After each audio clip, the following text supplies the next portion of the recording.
Hello guys, this is Ron TCG and this is gonna be game 6 of the first week of the Puerto Rico League. This is gonna be a great match. This is gonna be a 1 year war deck versus red white Belly deck. So we have LAVIANT on the red and white deck. He's a player from the northwest. He's a really good player. He's been like really active. And then we have WEUSESOUL. He's the owner of the WEUSESOUL team. That's my team. He sponsored me. Know him since a long time. So yeah, like he won the first major tournament in Puerto Rico ever, basically the Titan Games Fest. It was basically like a win a box, and then there was so many people went that they gave like 3 or 4 boxes, I think. And I actually made first place in that deck in that game tournament, and it was really funny because I didn't have any cards, so I got basically like a lot of spares from everybody, and I built a crazy blue-white deck, and I only lost to basically him against this deck. He basically didn't even let me like do anything, so yeah, it was really really rough. But yeah, um, yeah, and the reason why I mentioned this is because like let's all this like the Gundam MSA League and everything. If it wasn't for this guy, none of this will have been happening right now. Like I didn't even like watch the anime or really care about it. And when the card game came and didn't pay that much attention, I was like going back to Pokemon, and I wasn't really liking Pokemon at all. I was even thinking like quitting. Crazy as that might sound, for the people who know me. And yeah, like Steve was, yeah, like we're gonna play Gundam, like don't worry about it, just come play. And yeah, and the rest is history. We're here right now, and we're doing really good so far. And again, like thanks to of course him and of course you guys. You guys have been watching. We've been killing it. Basically, like for a channel that is like 4 or 5 days old, we basically been getting a lot of viewers, like from 30 to 50 viewers, which is crazy. So I'm really grateful and proud of us, like making it this far.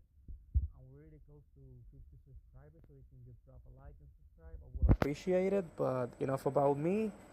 We got a grandpa, we got a gun tank, we got a Charsaku, the one that calls the token if it's spare. We got a tall geese token. We got a sword. We have striker pack, one of the blockers, the 4-2-1. So the 4-2-1, like I really don't like it against a match of that runs pink because it's one ammo away from dying. But I get it in the sense of like whatever he attacks with, he can just trade and get rid of. So he basically just wants to hold, while the 1 year war they just wants to attack you.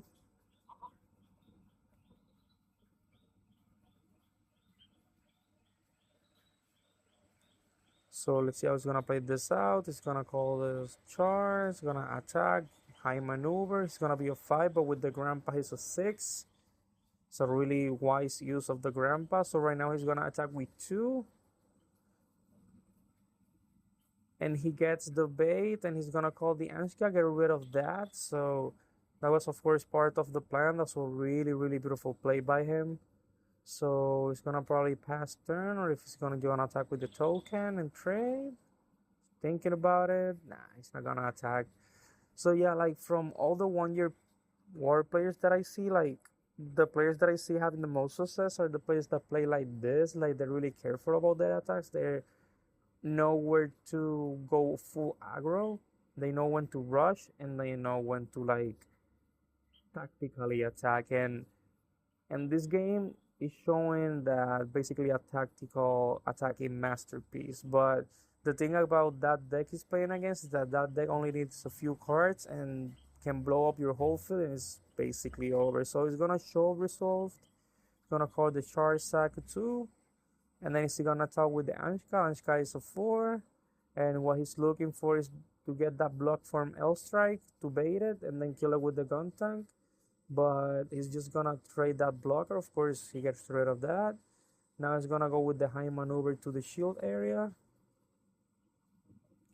and then he's gonna get attack with the grandpa. No, he's not, because the grandpa is the card that is basically allowing him to get away with a few attacks. You know, if the grandpa wasn't there, it would have been game over already. Because look at that, he called the Sinanju, he calls the Rick Diaz, and then basically all your cards are really little, and there's nothing you can do about it. So he's gonna trade with trade.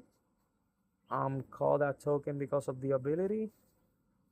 Gonna pass the turn. So let's see how he's gonna play this out. He's gonna attack with the first with the Saku. That's a 4. Probably not gonna block it because he doesn't want to give him any plus. And that's a base. That's a really good base against this deck. So is he gonna look for an attack with that? Let's see. So the cool thing about Sinanju is one of my favorite cards because that's a card that you have to get rid of. Like you can just call it like he did without pairing it, and then your opponent either has to like waste 2 cards to get rid of it, or that card is coming, getting paired, high maneuver, 2 damage, and is basically an unkillable card. Like from 4 to 6 HP, everybody knows how different that is. So gonna attack the base with 4, just a little poke and pass the turn.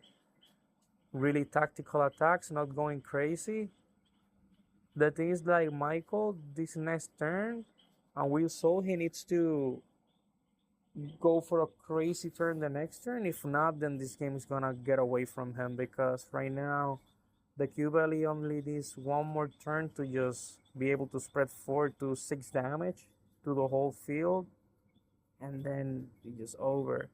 So he's gonna attack with the suppression to the base, which, you know, anybody might find it weird, but maybe I think that he was thinking about not giving him 2 damage.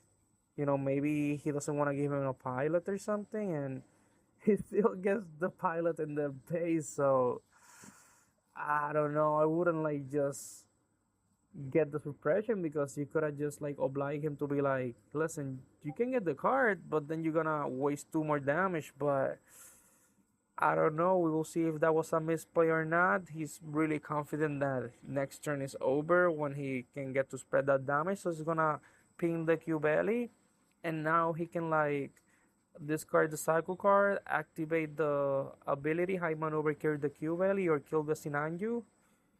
Um, I don't know what he's gonna go against, but probably, yep, that's Sinanju. You don't want that card in the field because it's 2 damage from the Sinanju, then it's 2 damage from the Q belly, and then it's just a lot of damage. And then the Merida he has in hand, if he has KASH Tira, that's too much damage. So he's gonna call the Sakutu. He's thinking about Amuro or not. He's calculating to see if I get rid of the L strike, then I have 2 attacks, and then I can call these 2 other cards, and then it's 4 versus 3. Yep, that's the calculation. If he gonna go further, yep, he has to go further. If he gives me 1 more turn, it's over. So 2 ping, pass turn. So right now, this is the most important turn of the match. He's gonna call the KASH. He has the Merida, I think, in the hand. He's gonna attack with the Q belly, get rid of that. Again, not using the suppress to hit us his advantage. And he's gonna pass the turn. And because of that, he's gonna Amuro, attack the base, and if there's no shield, it's over. He's gonna go with the gun tank. There's no close combat, there's nothing. And he gets some Merida to the hand. He's gonna go with the Saku. And the last damage is a close combat. That's not gonna be it to kill the Anshka. GG. Wow, what a great game.